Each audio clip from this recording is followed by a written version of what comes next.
से ये स्पष्ट है कि वो हिटलर साई जो उनके मस्तिष्क में है वो एक महिला विरोधी हैं, दलित विरोधी हैं, पिछड़ा विरोधी हैं, मुस्लिम विरोधी हैं। और इस देश की राष्ट्रपति चूंकि महिला है और महिला भी शेड्यूल ट्राइब है, जिसको राष्ट्रपति बनने से पहले जिसका शुद्धिकरण किया गया हो गद्दी पर बैठने से पहले, कुर्सी पर बैठने से पहले, उस महिला के हाथों से ब्राह्मणी संस्था परंपरा के अनुसार, उस महिला के हाथों से क्या नाम है सनातनी परंपराओं के अनुसार, तो कहीं ना कहीं इस देश में पिरले आ जाएगी। इस देश का जो ब्राह्मणवाद है वो अपने आप को कैसे माफ करवा पाएगा कि आपने एक शूद्र महिला के हाथ, महिला और वो भी शूद्र समाज की, कि उसके हाथों से पार्लियामेंट का जो है वो उद्घाटन कर दिया। तो ये सरकार पूर्णतः महिला विरोधी है, दलित विरोधी है। और ये जो डिसीजन है कि 28 मई को नए पार्लियामेंट का उद्घाटन जो है वो प्रधानमंत्री जी खुद अपने हाथों से कर रहे हैं, तो अपने मुंह मिट्टी मियाँ बनने वाली बात है। तो वो खुद 9 साल का उनका इतिहास इसी प्रकार का रहा है, अपने अपने बड़े बड़े होर्डिंग लगाना, पोस्टर लगाना, प्रचार करना, चीज़ों को बड़ा चला करके पेश करना, तो ये उनकी आदत में शुमार है, इसमें कोई बड़ी बात नहीं है। और दो ही सवाल फिर मैं रिपीट करता हूँ, वही बात रिपीट करता हूँ कि वो महिला विरोधी है, दलित विरोधी है, पिछड़ा विरोधी है, मुस्लिम विरोधी है। और यही कारण है कि चाहे तो आज वर्तमान में नई पार्लियामेंट का उद्घाटन करने का मामला हो तो उसमें द्रौपदी मुर्मू को दूर किया गया। पिछले दिनों इससे पहले जो राष्ट्रपति थे रामनाथ कोविंद साहब, उनको राम मंदिर के भूमि पूजन से दूर किया गया क्योंकि वो भी दलित और शूद्र थे। तो ये स्पष्ट है और ये इस देश के लोगों को समझना चाहिए। ये 28 तारीख की निश्चित क्यों? 28 तारीख निश्चित इसलिए, वो आप सबको पता है कि वीर सावरकर जो उनके वीर हैं, उनका क्या नाम है जन्मदिन है। और वो इस देश में जब हिंदू राष्ट्र बनाने की बात चल रही है तो इनके लिए तो हिंदू राष्ट्र में उससे बड़ा देवता कोई है नहीं, वीर सावरकर से बड़ा देवता कोई नहीं है। कभी उसको ये बुलबुल पर उड़ा देते हैं, कभी कुछ कर देते हैं। अब ऐसे माफ़ी मांगने वाले लोग, अंग्रेजों को चिट्ठी लिखने वाले लोग, अंग्रेजों की पेंशन पर पलने वाले लोग, अगर इस उनके जन्मदिन पर लोकतंत्र के मंदिर का उद्घाटन होगा तो आप समझ लीजिए सरकार कितनी निर्लज है। तो ये 24 की तैयारी है, ये 24 की तैयारी तो है और कब की 25 की थोड़ा ही है। ये तो पौने 24 की तैयारी हो रही है, 24 की भी उससे पहले वाली तैयारी चल रही है। विपक्षी दल विरोध कर रहे हैं, क्या कहेंगे? नहीं, विपक्षी दल के विरोध कर रहे हैं, हम भी विरोध कर रहे हैं, आप विरोध नहीं कर रहे हैं। ये पत्रकार है, ये एक्टिविस्ट, या कौन सा ऐसा आदमी बताओ जो विरोध नहीं कर रहा है? हर वो आदमी बुद्धिमान जो थोड़ा बहुत भारत की राजनीति को समझता है, भारत के जातिवादी चेहरे को समझता है, भारत की मनुवादी सिस्टम को समझता है, भारत के ब्राह्मणवादी सिस्टम को समझता है, भारत के अंदर जो जाति के आधार पर शोषण अत्याचार होता है उसको समझता है, वो तमाम लोग इस बात का विरोध करेंगे जो सत्ता प्रेमी है, जो बंधुता में प्रेम रखते हैं, जो संविधान के आर्टिकल, जो संविधान के preamble we the people of India में विश्वास रखते हैं, वो तमाम लोग इसका विश्वास करेंगे, विरोध करेंगे और करना भी चाहिए क्योंकि हमारा फंडामेंटल राइट्स है। जो देश के अंदर गलत होगा तो हम नहीं बोलेंगे तो फिर कौन बोलेगा? भाई हम बोलेंगे। रामगोपाल यादव ने और आचार्य प्रमोद कृष्णम ने दोनों ने समर्थन किया है प्रधानमंत्री के इसका। नहीं, रामगोपाल यादव ने क्यों किया है? हो सकता है उनको भी डर हो कि सीबीआई का छापा ना पड़ जाए। प्रमोद आचार्य कांग्रेस के, जितना मैं समझता हूँ, हो सकता है उनको भी पता हो, उनके भी कहीं किसी मठ में 10, 20, 50, 100 करोड़, और हो सकता है अभी तो नया मामला चल रहा है 2000 के नहीं, अभी तो नया मामला और है, अभी तो एक नया मामला है कि 2000 के नोट भी तो बदलवाने हैं, जो 2000 के नोट हैं वो भी तो बदलवाने, तो वो भी प्रधानमंत्री से दुश्मनी करके तो बदले नहीं जाएंगे। के हिसाब से ओम बिरला को करना चाहिए। ओबीसी कह रहे हैं कि ओम बिरला को करना चाहिए, तो वो तो ओम बिरला तो लोकसभा के अध्यक्ष हैं, फिर राज्यसभा के अध्यक्ष, जो राज्यसभा उसका भी अध्यक्ष होना चाहिए जो उपराष्ट्रपति होता है।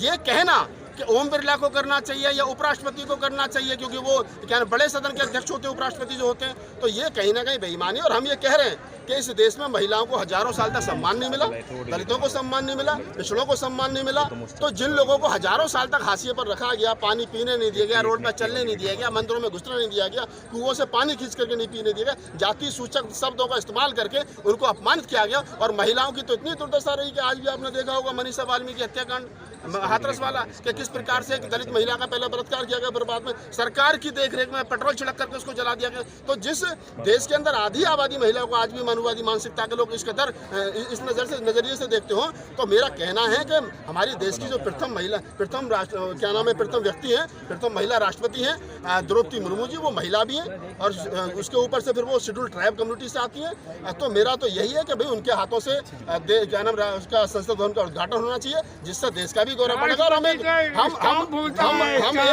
एक मैसेज देने में कामयाब हो पाएंगे कि देखो भारत एक ऐसा लोकतांत्रिक देश है कि जहाँ पर महिलाओं का इतना सम्मान है कि देश के लोकतंत्र के मंदिर के महिला के हाथों से। अच्छा, अगर प्रधानमंत्री अगर उद्घाटन कर दे तो परेशानी क्या है जनता को? नहीं, परेशानी कुछ नहीं है, लोकतंत्र में बहुमत। देखिए मेरी व्यक्तिगत पीड़ा कुछ नहीं है, ना मुझे एमएलए बनना, ना एमपी बनना, ना निगम पार्षद बनना, ना कुछ बनना, मुझे कुछ नहीं बनना। मैं सिर्फ ये कह रहा हूँ कि अगर प्रधानमंत्री जी को ये लगता है कि वो सही है, तो लोकतंत्र में जमहूरियत जो है उसमें क्या है कि बहुमत की कीमत है। सर्वदलीय बैठक बुलाइए। आज 19 राजनीतिक दलों ने अगर बहिष्कार कर दिया और ये कह दिया कि हम इसमें हिस्सा नहीं लेंगे, तो आप समझिए ना, कहीं ना कहीं विरोधाभास तो है। और लोकतंत्र में सबसे बड़ी बात यह है कि अगर आप लोकतंत्र को सही मायने से चलाना चाहते हो, तो लोकतंत्र में राजनीतिक दल छोटा है या बड़ा, उसकी अपनी वैल्यू है, क्योंकि वो भारत को बेहतर बनाने के लिए काम कर रहा है राजनीतिक रूप से। तो जो लोग ये कह रहे हैं कि अभी प्रधानमंत्री जी अगर कर देंगे तो क्या बुरा हो जाएगा, तो मैं थोड़ी कह रहा हूँ बुरा हो जाएगा, अच्छा हो जाएगा। लेकिन मेरा सवाल यहाँ एक और खड़ा होता है कि प्रधानमंत्री जी अगर लोकतंत्र को मानते हैं, भारत के संविधान में आस्था रखते हैं, तो उनको चाहिए था कि ये जो उन्होंने घर में 4x4 के कमरे में बैठ करके कह दिया कि 28 मई को उद्घाटन, किससे पूछा था भाई? तुम्हारे चाचा कहाँ पाले में? इस देश में हम नहीं रहते और राजनीतिक पार्टियां नहीं है और विपक्षी लोग। तो प्रधानमंत्री जी को चाहिए था कि वो देश में क्या नाम सर्वदलीय बैठक बुलाते, वहाँ कहते कि भाई आपका पार्लियामेंट बनकर के तैयार हो गया, अब ये तय कर लीजिए जाए कि इसका उद्घाटन कब किया जाएगा। तब सब लोग मिलकर के कहते हैं कि इसका उद्घाटन 14 अप्रैल को कर लो, अम्बेडकर जयंती है 6 दिसंबर को कर लो, गांधी जयंती पर कर लो, अरे किसी ऐसे महापुरुष के लिए कर लो जिसने देश के लिए कुछ करा हो। डॉक्टर अम्बेडकर जिसने भारत का संविधान बनाया, जो लोकतंत्र के क्या नाम है भीष्म पितामह कहे जाते हैं, उनको दरकिनार करके और एक ऐसे आदमी के जन्मदिन पर इस देश के लोकतंत्र के मंदिर का उद्घाटन किया जा रहा है जिसको माफी वीर कहा जाता है, तो ये शर्मनाक है, ये नहीं होना चाहिए। संविधान के खिलाफ, इसका मतलब संविधान के खिलाफ है प्रधानमंत्री। तो ये मैं थोड़ी कह रहा हूँ, जब संविधान यहीं जलाया गया तो जब कहा था तुम सब लोग। इस देश के अंदर लोकतांत्रिक ढांचे को समझता है जो आदमी, जो व्यक्ति थोड़ी बहुत समझ रखता है, जो आदमी ये समझता है कि ये जो सिस्टम चल रहा है, वो प्रत्येक व्यक्ति समझता है कि ये सब कुछ सरकार के इशारे पर हो रहा है। और अगर सरकार के इशारे पर नहीं होता तो मैं यहाँ खड़े होकर के बोल रहा हूँ जंतर मंतर पर पूरी जिम्मेदारी के साथ में, आप लिख लीजिए, ये जो बेटियां यहाँ बैठी हैं ना, गोल्ड मेडलिस्ट हैं, मजबूत परिवार से आती हैं, मजबूत जातियों से आती हैं, पैसे वाली हैं, सब कुछ है, इनको अपने यौन शोषण पर FIR कराने के लिए सुप्रीम कोर्ट का दरवाजा खटखटाना पड़ा। और जिस आदमी के खिलाफ मुकदमा दर्ज हुआ है वो हंस हंस करके टीवी चैनलों पर बैठ करके इंटरव्यू दे रहा है और एंकर ऐसे पूछ रहे हैं जैसे इनके जीजा जी लगते हुए, ठीक है ना। तो आप इस चीज को समझिए, यही काम अगर किसी गरीब ने, मजदूर ने कर दिया होता तो अब तक तो भाई साहब ट्रैक्टर चल गया होता, बाबा का बुलडोजर चल गया होता और मुंह से ही गोली चल गई होती। तो सिस्टम सरकार के अकॉर्डिंग काम कर रहा है, ये नो डाउट। नागपाल जी, आप भी ऐसी सरकारों को पूर्ण बहुमत से लाए थे ना, अब पछतावा किस बात? भाई साहब मैं अपनी बता रहा हूँ, जनता नहीं, मैं अपनी बता रहा हूँ। मैं इस देश का एक जिम्मेदार नागरिक होने के नाते ये कह रहा हूँ पूरी जिम्मेदारी के साथ में, मैंने बीजेपी को ना आज तक वोट दिया और ना जीवन में दूंगा, नोटा पे दे दूंगा, लेकिन इनको नहीं दूंगा। बीजेपी विरोधी है क्या? अच्छा, बीजेपी विरोधी थोड़ा ही है, बीजेपी हमारे विरोधी है भाई। हम बीजेपी विरोधी, तो जब बीजेपी हमारे कान पे थप्पड़ मारी तो हम सब दूध पिलाएंगे। बताओ ना रोहित वेमुला कब हुआ, बताओ ना क्या नाम है, कितने कितने कितने कांड हुए, कब हुए? चाचा की सरकार में तो ही है ना।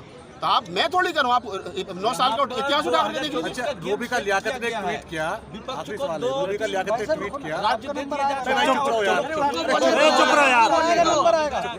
रूबिका लियाकत ने ट्वीट किया, ट्वीट में उन्होंने मणिपुर विधानसभा का फोटो डालते हुए कहा कि इसमें सोनिया गांधी है और प्रधानमंत्री मनमोहन सिंह है, वो उसका उद्घाटन कर रहे हैं कि इन्हें जो है जब तब राष्ट्रपति याद नहीं आया, आप कैसे आ गया? देखिए, ये एक दूसरे के ऊपर आरोप लगाने वाली बात है, वो वाली बात नहीं कि भाई तुम्हारा कुत्ता कुत्ता, हमारा कुत्ता टॉमी, तो ये वो वाली बात है, कुछ और इसमें ज़्यादा फर्क नहीं। कि तुमने, अच्छा तुमने भी तो क्या नाम है गुड़ से खाई थी, अगर हम चटनी से खा रहे हैं तो कौन सी दिक्कत हो गई? ये क्या है कि जब जब इस प्रकार की आप बातें कहोगे तो आपको पिछला इतिहास दो निकाल करके दिखा दिया जाएगा। आपने भी तो ऐसा करा, अगर वो घटिया थे तभी तो आपको लेकर के आए थे भाई। अगर वो खराब थे कांग्रेस वाले तो इसलिए आपको लेकर के आए थे, इसलिए थोड़ी आपको लेकर के आए थे कि वो कम घटिया तो तुम ज़्यादा घटिया बनोगे। तो ये कोई सवाल का जवाब नहीं है, ये कोई जवाब नहीं है। जवाब यही है कि वो गलत थे इसलिए आपको लेकर के आए और जवाबदेही आपसे बनती है क्योंकि सिस्टम में आप हैं। शुक्रिया।